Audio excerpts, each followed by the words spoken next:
We are gathered here today to commission the reconstructed 33-kilometer Takwa Diamond Road. Goldfields truly deserves commendation for collaborating with government to execute this magnificent project, which I have learned cost over 27 million US dollars, approximately 130 million Ghana cedis. Madam Chairperson, I would want to digress and again commend Goldfields for being the most consistent and timely in my minister's past project of mining companies paying of dividends to government in recent times. And I will urge other mining companies to emulate this. In my recent familiarization tour of mining operations in the Western region, I was impressed with Goldfields operations at East Takwa and Diamond mines.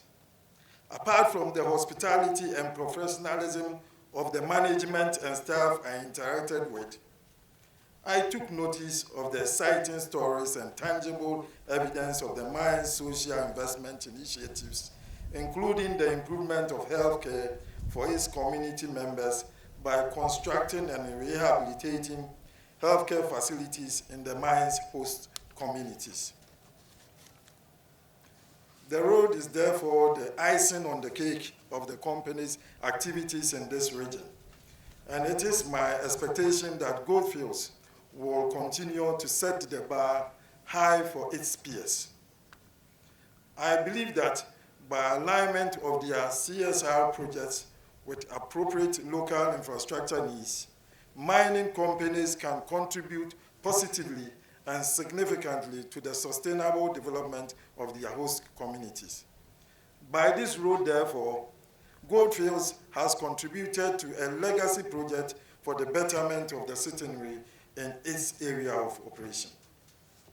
Madam Chairperson, His Excellency Nana Addo Dankwa Akufo-Addo has been promoting the public-private partnership model of development since assuming office in 2017. It is good that Goldfields has embraced this policy and living up to its corporate social responsibility. I am also aware of the various programs we have initiated to support farmers and thereby enhancing their livelihoods, such as the youth in horticulture production. The company's deliberate effort to support agriculture in host communities lends credence to the fact that other forms of profitable occupations can be nurtured in mining communities. Indeed, it gives me great pleasure as the Minister for Lands and Natural Resources that one of the major gold mining companies in Ghana is making the industry proud by sharing the benefits of gold mining with people in its host communities. Additionally, such investment by companies like Goldfields, while supplementing government developmental drive, will also moderate the disagreement between mining companies and their host communities, as well as the public perception or misconception that mining companies are not doing enough for the society. Therefore, while I say well done to Goldfields, I wish to reiterate my encouragement to other mining companies to do same, if not more. Ladies and gentlemen, let me take this opportunity to assure all gathered that government is particularly concerned about the deplorable nature of roads in Takwa. To this end, government is in serious discussion with the mining companies in the enclave and other stakeholders to fix the road in the shortest possible time. You may have already noticed some works on the road, and soon the unpleasant situation will be a thing of the past. We have to, on this note, thank the stakeholders in this regard, that is the regional ministry, the roads ministry, the Nananom chiefs, and then the mining companies for coming together to ensure that this is done. Madam Chairperson, ladies and gentlemen, the attempt by government to clamp down on illegal mining, which is destroying our water bodies and forest reserves, was unfortunately misconstrued by some people as a stance against mining in general. This is far from the truth. Government truly supports responsible and sustainable mining practices, and we can attest to the fact that Goldfields and other mining companies have operated that way given current level of technological development. Government is also keen on supporting small-scale mining entities which comply with legal and environmental regulations.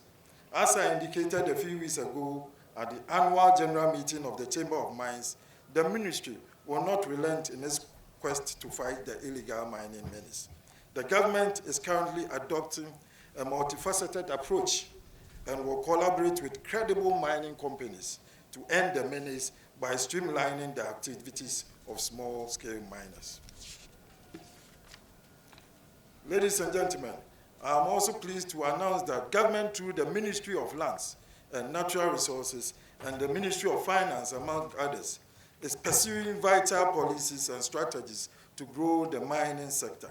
Key among these include: 1, enhancing the good governance of the sector through transparent and effective utilization of the revenues. Ghana's acclaim in this respect within the Extractive Industry Transparency Initiative, EITI framework, is noted. 2, making deliberate efforts to integrate the extractive sectors into the economy. The efforts towards development of a national supplies development program should be noted.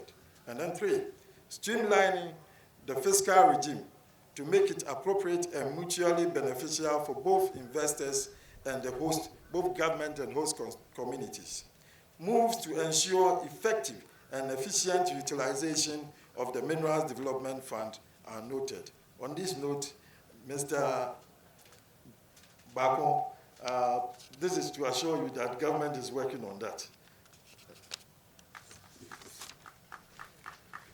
We are also streamlining artisanal and small-scale mining, notably working with other stakeholders, spearheaded by the World Bank, to implement the Multi-Stakeholder Mining Integrated Project, MMIP, and among others.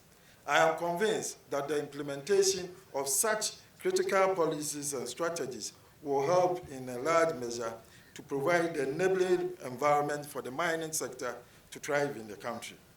As Minister responsible for the mines, I would want to note that the commitment of Goldfields and the mining industry to safety, environmental stewardship, good corporate governance, tax compliance, and discipline.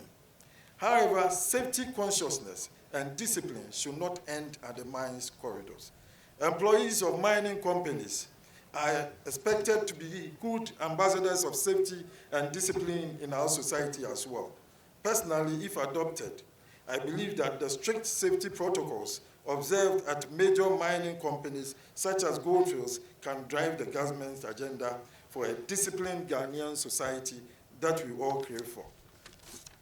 To conclude, Madam Chairperson, I would like to express my profound gratitude to the Ministry of Roads and Highways for providing oversight for the rehabilitation of this remarkable road. I am told the local contractors who worked day and night to see this project through are Jesus Open Doors Limited, Cultural Engineering Limited, Wilhelm Limited, and Justmo Construction Limited. I would also like to commend them for not betraying the confidence reposed in them, but holding the flag of Ghana high. Kudos. Goldfields, they've done well. I drove on the road as I came here, and it's magnificent. Kindly give them more work to do. To Goldfields and the Ghana Highways Authority, thank you for the confidence reposed in the abilities of these local construction firms. I believe they have justified this vote of confidence by delivering on this project. Finally, Nananom and traditional leaders of the mine, host communities, deserve a huge commendation.